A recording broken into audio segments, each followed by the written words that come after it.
नमस्कार। एक बार पुनः आप सभी का साहित्य और अध्यात्म में हार्दिक स्वागत है। आज हमारा विषय है कि हम इस संसार में सुखी कैसे रहें, हम किस प्रकार सुख प्राप्त कर सकते हैं। देखिए, जिस प्रकार विद्यालय में विद्या प्राप्त होती है, उसी प्रकार यह जो मृत्यु लोक है, इसमें दुख प्राप्त होता है। इसी नाते इसे दुखालय कहते हैं, दुख का आलय, दुख की जगह। हमारे जो यह संबंध हैं, इसमें कहीं ना कहीं हमें किसी भी कारणवश दुख अवश्य ही प्राप्त होता है। क्यों होता है? यह जो संबंध हमारे जुड़ते हैं, यह पूर्व जन्म के कोई संबंध रहते हैं जिसके हम कर्जदार रहते हैं, जिसका कर्ज या तो हमें पूरा करना होता है या उस व्यक्ति को पूरा करना होता है। तो हम इस संसार में फिर से आते हैं और हमें दुख प्राप्त होता है। अब आप समझेंगे दुख कैसे प्राप्त होता है। हम किसी को या किसी से वाणी के द्वारा, उसके कर्म के द्वारा, उसके चित्त के द्वारा दुख प्राप्त कर सकते हैं और प्राप्त करते हैं। यह सामान्य सी बात है, सबके जीवन में यह घटना घटित होती ही है। अब आप समझिए, हमारा पूर्व जन्म का कोई जो संबंध है, माँ का, पिता का, पुत्री का, बहन का, भाई का, कोई संबंध जो है अधूरा रह जाता है। हम उससे कोई कर्ज लिए रहते हैं या इस संबंध रूपी कोई कर्ज पूरा रह हो नहीं पाता है। उसी कर्ज को इस संबंध में हम बंध कर पूरा करने आते हैं। भगवान हमें फिर से भेजते हैं कि जाओ, तुमने यह संबंध का यह कर्ज पूरा नहीं किया, तो तुम जाके फिर से उस कर्ज को निभाओ जो अधूरा छूट गया है। तो हम उस संबंध में जुड़ते हैं और उस कर्ज को पूरा करते हैं। और जो दुख हमें प्राप्त होता है, वह कैसा दुख? हम भी किसी को दुख अनजाने में दे देते हैं, लेकिन हमें समझ में नहीं आता है। बाद में हम सोचते हैं कि हाँ, हमने उसे इस प्रकार दुख दिया, और वह आदमी भी हमको उस प्रकार, वह व्यक्ति भी हमको दुख प्रदान करता है, लेकिन हम समझ नहीं पाते। हम बाद में समझते हैं और कभी कभी हम उस व्यक्ति के दुख को बड़े सलीके से उसी क्षण नोटिस कर लेते हैं और हम फिर दुखी हो जाते हैं। तो यह संसार दुखालय है, यहाँ दुख ही दुख है। सुख यहाँ किसी को भी प्राप्त नहीं हो सकता, क्योंकि यह मृत्यु लोक है। यहाँ आदमी कोई कर्ज पूरा करने ही आता है। हमें यह जानना है, हमें यह कोशिश करनी है कि हम इस दुख से मुक्त कैसे हो सकते हैं, कैसे हम इस दुख से छुटकारा पा सकते हैं।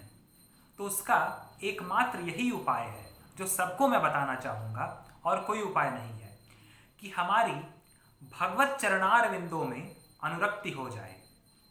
ईश्वर के प्रति हमारा जो भाव है वह और भी प्रगाढ़ हो जाए, तो हमारे लिए यह दुख जो है वह कुछ भी नहीं रहेगा। अब किस प्रकार हम अनुरक्ति बढ़ा सकते हैं भगवत चरणारविंदों में, यह समझते हैं। हम इस संबंध में हैं, मान लीजिए पिता का संबंध, पुत्री का संबंध, भाई का संबंध, बहन का संबंध, कोई भी संबंध, हमें दुख प्राप्त हो रहा है, तो हम उस संबंध को क्यों ना बड़े ही सलीके से निभाते हुए चलें। क्योंकि यह संसार है, हम संबंध तोड़ के चल नहीं सकते। संबंध निभाएं, लेकिन उसको कम कर दें, और वह जो समय है अपना, जो हमारा मन है, वह भगवान के चरणों में लगाएं, तो वह दुख को सुख में परिवर्तित होते समय नहीं लगेगा। इसी प्रकार यही एक कारण है और यही एक तरीका है कि हम सुख प्राप्त कर सकते हैं। क्योंकि इस संसार में तो आपको सुख प्राप्त नहीं होगा, और ईश्वर के चरणों में दुख प्राप्त नहीं होगा। यह सीधा सा फंडा आप समझ लीजिए। जब हम भगवान के चरणों में अपनी प्रीति लगाते हैं, अपना सर्वस्व सौंपते हैं, तो ईश्वर हमारे सभी बंधनों को, हमारे सभी पूर्व जन्म के बंधनों को, हमारी जो कर्म हैं, उनको काटते हुए पहले स्वीकार करते हैं। तो जब जब ईश्वर जैसे जैसे हमें स्वीकार करेंगे, हमारा दुख समाप्त होता जाएगा। और यह संसार है, संबंध तो रहेंगे, संबंध के बिना हम चल नहीं सकते। तो संबंध को आप निभाइए, आप अपनी तरफ से कोशिश कीजिए कि आप किसी को आहत ना करें या कोई आपसे आहत ना हो।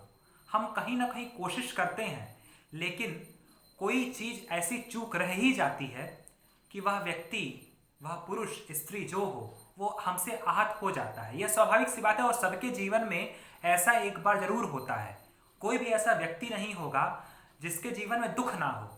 यह दुखालय है, यहाँ दुख ही दुख है, दुख का घेरा है। और सच्चा सुख ईश्वर के चरणों में, ईश्वर से ही प्राप्त हो सकता है। तो क्यों ना हम उस चीज को छोड़कर ईश्वर के प्रति अपनी अनुरक्ति बढ़ाएं, अपना प्रेम बढ़ाएं, तभी हमें सुख प्राप्त होगा। क्यों ना हम प्रयास करें। किस प्रकार आप प्रयास कर सकते हैं, यह भी एक बहुत बड़ा विषय है, बहुत बड़ा प्रश्न है। तो यह सीधा सा जो इसका उपाय है वह यही है कि हम ईश्वर के प्रति प्रेम बढ़ाने के लिए नाम जप करें, भगवत चरणार विंदों में प्रीति बढ़ाने के लिए उनके लीलाओं का गुणगान करें, उनके प्रति अपना प्रेम बढ़ाएं, अपना जो हमारा जो सम्मान है, हमारी जो भक्ति है वह बढ़ाएं।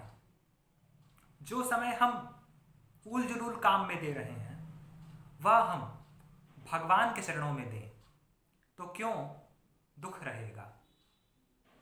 और सबसे बड़ी बात, भगवान कहते हैं यह संबंध हमें दुख देने के लिए ही आते हैं, तो क्यों ना तुम मेरे पास आओ, मुझसे तुम सुख प्राप्त करो। तो हम भगवान के चरणों में जाके ही सच्चा सुख प्राप्त कर सकते हैं। और आपकी जो परेशानियां हैं, जो आपके विकार हैं, वह भगवान को सौंप दीजिए। फिर वह विकार नहीं, वह आपके गुणों में परिवर्तित हो जाएंगे। अब सौंप दिया इस जीवन का सब भार तुम्हारे चरणों में है, जीत तुम्हारे चरणों में है, हार तुम्हारे चरणों में।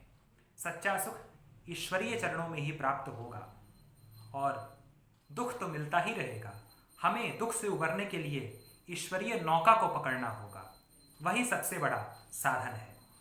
आशा करता हूँ आपको यह जानकारी अच्छी लगी होगी।